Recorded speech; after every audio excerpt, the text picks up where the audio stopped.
নমস্কার গাইস, আপনারা সবাই কেমন আছেন? আমি খুব ভালো আছি। তো প্রতিদিনের মতো আজকেও ভিডিও নিয়ে চলে আসলাম।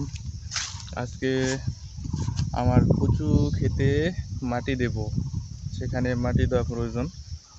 তো সব কিছু তৈরি হয়ে আমি এসেছি। এই যে আমার কাছে কোদাল আছে, চলে আসলাম। তো এখানে বেশ কয়েকটা ধরনের ফসল আবাদ করছি, সেগুলো দেখাই। হচ্ছে বরবটি, তার পাশে আছে পাটা, আর এখানে আছে চিচিঙ্গা, আর একটু পাশে আছে এই যে এটা প্রমুখ, ও পাশে আছে কাউনি, আর ওই যে দূরে দেখা যাচ্ছে ওই যে ওটা ওটা হচ্ছে আমার কচু ক্ষেত। ওটাতে আমি এখন মাটি দেব। তাহলে এই জায়গাটা আমার ফাঁকা কেন?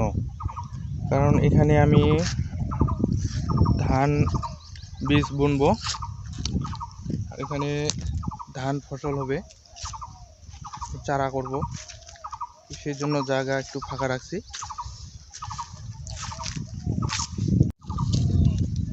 এই যে আমার কচু ক্ষেত, তো কচুটা মোটামুটি ভালো হয়েছে।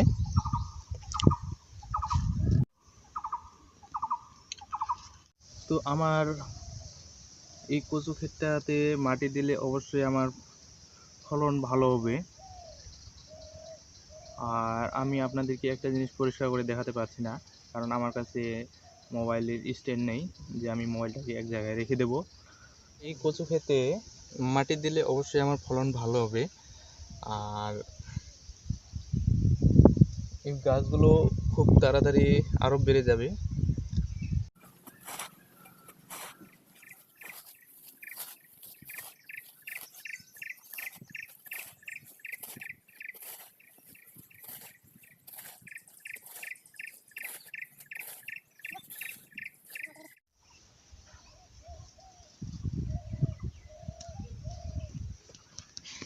তো এই মুহূর্তে আমার অর্ধেকটা সাইড আমার হয়ে গেছে মাটি দেওয়া।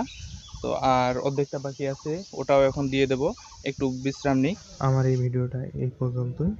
আপনাদের ভালো লাগলে অবশ্যই লাইক কমেন্ট করবেন এবং চ্যানেলটি সাবস্ক্রাইব করে পাশে থাকবেন। ধন্যবাদ সবাইকে।